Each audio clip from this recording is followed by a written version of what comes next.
नवाबशाह में तालीम खाते पारां कश्मीर सां ॿधीअ जे इज़हार लाइ रैली कढी वई। वधीक तफ़सीलनि लाइ पेश आहे आमिर भट्टी जी हीअ रिपोर्ट।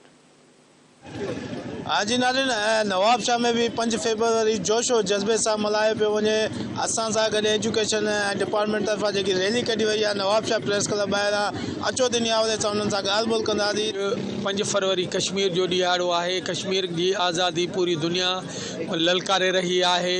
भारत के तो बाबा कश्मीर के आज़ादी ॾिनी वञे।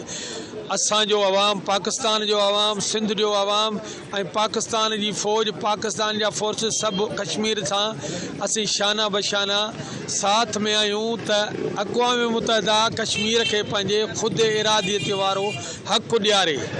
मेन मकसद असो है असां कश्मीर से गड आयूं। कश्मीर असो हिस्सो है। ज़ुल्म थे पियो, बर्पा थे पियो, ज़ुल्म बर्पा थे पियो इंडिया की तरफा, यो तमाम घनी मजम्मत करण घुर्जे। पूरी दुनिया में अज यो आवाज़ उथारे पे पूरी दुनिया उनसे गड बीठी है। कश्मीर से कहा था कि 2032 पाकिस्तान एशिया का टाइगर मुल्क बनेगा। इंशाअल्लाह पाकिस्तान एशिया का टाइगर मुल्क भी बनेगा और कश्मीर हमारे साथ पहुंचा दूंगा। चाहता हूं कि हमारा कश्मीर हमारा एक मुल्क है और पाकिस्तान का एक हिस्सा भी है।